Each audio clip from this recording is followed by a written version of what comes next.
Stone Barrington lay, naked and dozing, on the upper deck of Breeze, the large motor yacht he co-owned with his business partners, Mike Freeman and Charlie Fox.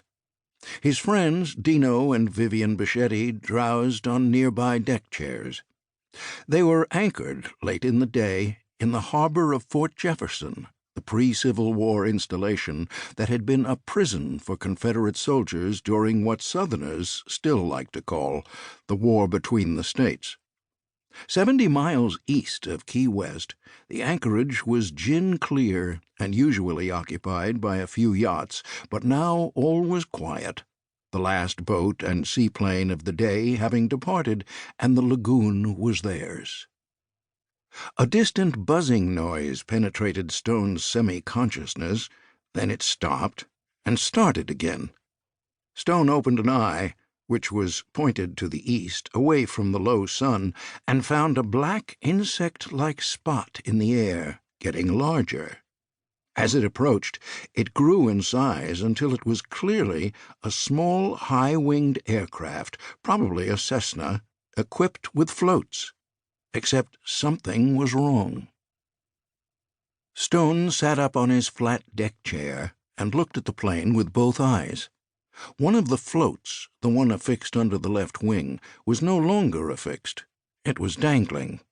And one other thing, the buzzing had stopped completely, and so had the propeller, as the pilot wisely feathered it to give himself less drag and more glide distance.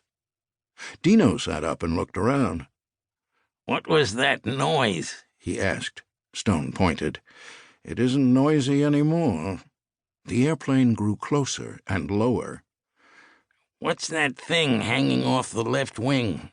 "It used to be a float," Stone said, "like the one under the other wing, but now it's just a hazard." "How can he land it like that?" Dino asked.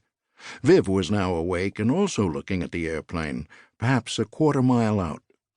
"With difficulty," Stone said.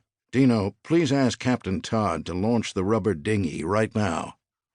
Dino ran down the stairs to the main deck, while Stone stood up and followed the flight path, forgetting that he had been naked under his small towel. Luckily, Viv's gaze was on the airplane's equipment, not his. "That looks awful," she said. Stone watched the airplane, probably a Cessna 206, a kind of flying station wagon, turn left, then right, and finally straight in for an apparent attempt at landing in the harbor. Captain Todd ran up to the top deck, followed by 2 of his girl crew members, and began clearing away the rib, a rubber dinghy with a fiberglass hull and 2 outboards. Stone's gaze was still fixed on the airplane. A pilot, no visible passengers. He could see that there was no belt across his chest, as there should have been, just a yellow shirt. The airplane touched down lightly on its good right float, about 100 yards ahead of the yacht. The pilot was cheating right with the rudder and ailerons in an effort to keep the bad float out of the water for as long as possible, which wasn't long. The left wing came down, and its tip slammed into the water, spinning the airplane around 180 degrees while separating the wing from the fuselage, and coming to a halt amidships of the yacht, about 30 yards out. It immediately began to sink. Stone, without really thinking, backed up to the rail behind him and began running across the deck. He got a foot on the opposite rail and propelled himself over it, missing the main deck railing by a few feet. He finished in a not-too-bad dive and grabbed the biggest breath he could before his hands struck the sea. He leveled off a few feet below the surface and began swimming toward where he remembered the airplane to be, while blinking rapidly to get his eyes accustomed to the salt water. He didn't have far to go.